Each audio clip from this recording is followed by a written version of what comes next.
Here's a little fact about myself and formula coaching. The vast majority of our clients at this point are in fact middle-aged women and mums. Certainly over the last 3 years of online coaching and working with over 250 clients from all around the world, I can safely say that the obstacles and struggles in place for a middle-aged woman or mum are completely different from your typical young guy who's just trying to gain some muscle. So what I've done is I've compiled a massive list of check-in notes and questions that I've received from all the middle-aged women that I've worked with across the years to basically put it all in one place for you. And I've condensed them all into some actionable tips and solutions for you middle-aged women and mums out there who are struggling to lose weight, get in shape, and find something that actually works for your lifestyle. So without further ado, let's get into it. And I think it's safe to say that the first thing here should obviously be time constraints.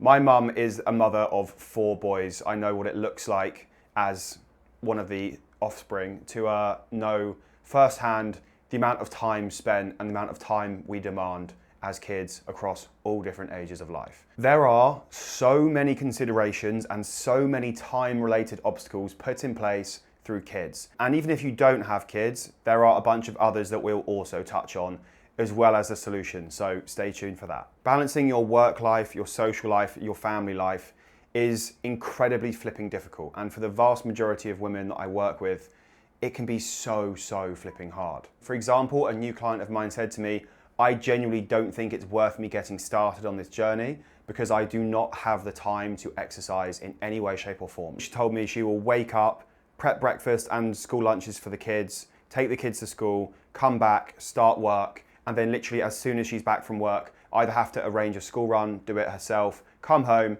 cook dinner, all the other BS admin that comes about from that, and then have a tiny window of time to herself before bed, right? You're faced with obstacles like that and you literally go, what is the point of even starting? And I totally get you. But what I will say is that there is always things that we can put in place to make your situation better. One thing I say to all of my clients is there is no such thing as a bad situation. There is just your situation. And we can definitely build upon your situation and make the most of it. I guarantee you, we can always be smart. We can always figure out where we can fit in some workouts, how we can increase your activity.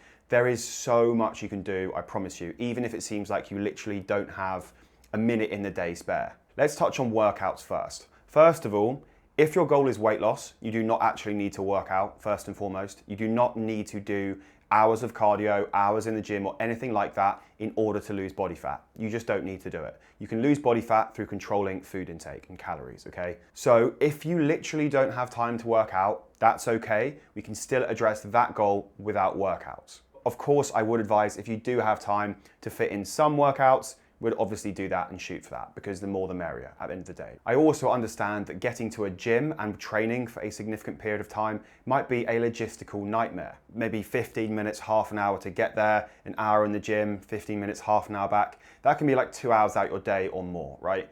It's not something that is viable for so many people, let alone people that have even more on their plate alongside work, etc. So first of all, ask yourself the question, do I need to be working out to address my goals? If my goals are just fat loss, I don't need to. Get a very clear idea of what your priorities are. If you do want to improve your cardiovascular health, obviously that will come at the top. If you do want to improve some strength or gain some muscle, then again, that will come higher up. And then we can tailor your workouts to that. The other misconception is that you need to go to the gym in order to gain muscle. That is not true. You can gain some nice muscle and have some pretty effective workouts from home with minimal equipment. So my other piece of advice here would be sack off the gym. I know that sounds so controversial, but you don't necessarily need it. And if it's going to be something that is going to be so hard for you to do that might put even more time constraint on you, then it's not worth it, right? It's going to shoot yourself in the foot in other areas of your life. Therefore, we need to optimize for your situation. So I would advise, if you can, getting a slight home setup of equipment if you can. A gym mat is a great place to start. Some dumbbells, light dumbbells, a kettlebell, ankle weights, wrist weights, they're actually really flipping useful when you use them properly.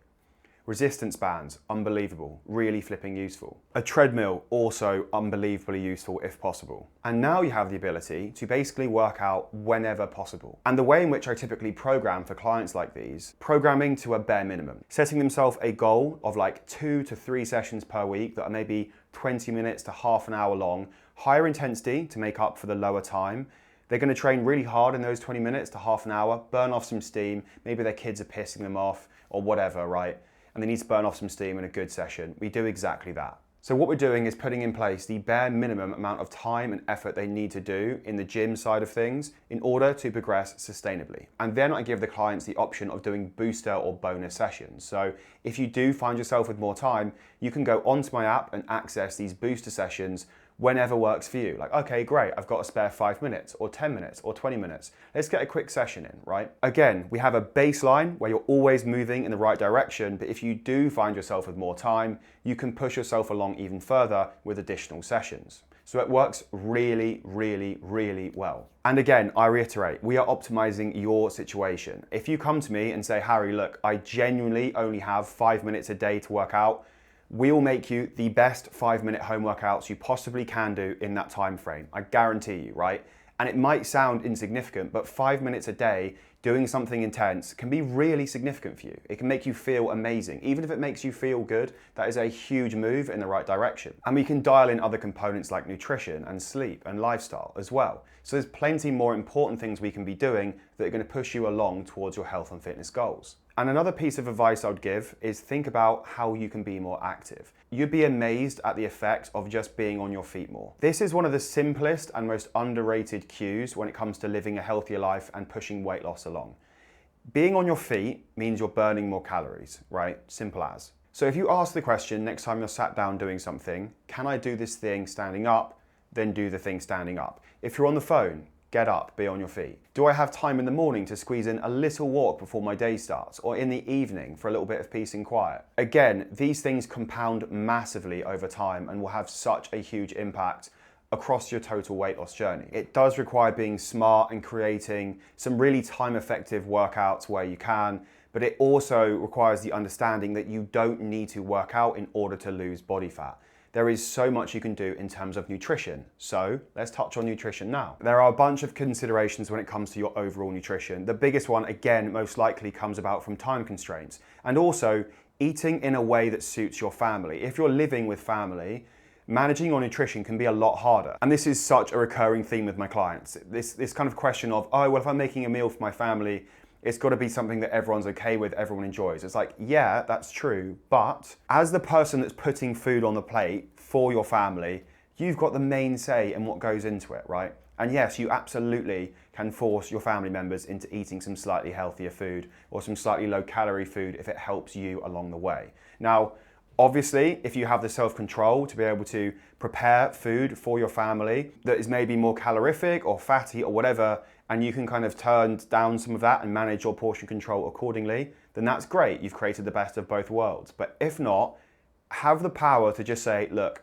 sorry kids, this is what we're having this week, tough shit. Now, convenience is a very big one as well, because convenience is something that comes in as soon as time windows are limited. You've come back from work, you're very short for time when it comes to your food, what are you gonna have, takeaway, whatever I can quickly get together, right? Whether you have kids or not or whatever, you know, this can be really, really tough. And this is where so many people slip up. If you've come back from work and you're hungry, you're probably not going to make the best decisions when it comes to your fat loss or your fat loss journey. You're going to go for whatever is most convenient. So I'd always say, look for times in the week where you find yourself having more time. Sundays typically can be quite useful for this. An hour on Sunday, an hour, 2 hours max, more like 1 hour, to meal prep a bunch of meals for the week. Batch cook.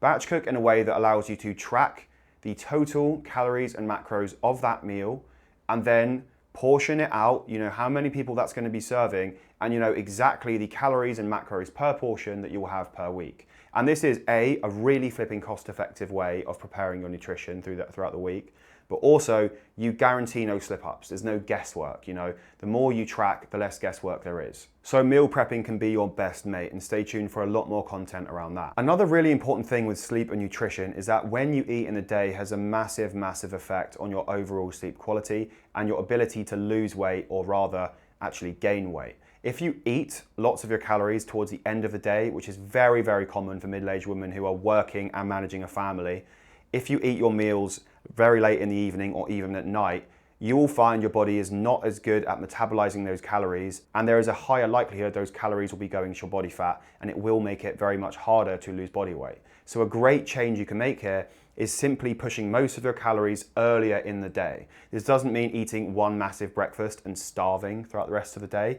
It just means rather than eating late in the evening, cut off all calorie intake, whether it's food or drink, from 9 p.m. onwards. I guarantee you it will not only massively help your sleep, which is going to massively improve your overall weight loss journey by a massive amount. Energy is so key. If you're not feeling good and you don't feel like you're in a good mood, you're going to struggle, right? In the same way, eating in the evening clearly affects weight loss in quite a substantial way. So focus on your sleep. If you want to learn more about sleep, click this link here to go watch this video all about optimizing your sleep hygiene. The second thing I want to talk about is body image, because so many clients when they first start with me, particularly middle-aged women, are starting to not feel too great about their bodies. They don't feel as though there's anything they can really do to change their appearance. After pregnancy and just through getting older, you do tend to carry more loose skin, maybe some wrinkles, maybe some extra fat in places you don't want, okay? Now, although this is incredibly natural, it does make so many women feel as though they can't make any change. They feel like they're very much fighting an uphill battle and that there is nothing that they can do to actually overcome that obstacle. Now, what I would say is that yes, it makes things a little bit interesting. It means there are some other considerations to make when it comes to how we approach your diet, how we approach your calories, but it's not impossible. And it's accepting that from the get-go, these things are possible for literally anyone. We can always make it work. It might involve some trial and error to start off with, but we can definitely make it work. It's a case of figuring out the exact nutrition that you need and the lifestyle changes that work for you, putting them in place, repeating them consistently, and I guarantee you will get the results you want. And on the body image note as well, one thing I do say to new clients of mine that are struggling with or have struggled with body image issues is that the most important thing when it comes to a fat loss journey or just a health journey as a whole, the most important thing is how you feel. It's completely intrinsic at the end of the day. It's not about how you present to other people, it's about how you view yourself. So a huge part of this game, a huge part of this journey, aside from the physical changes, is definitely up here, right? It's how you view yourself. It's asking yourself the question, what exactly do I want to get out of this journey? How do I want to feel when I come out of this journey?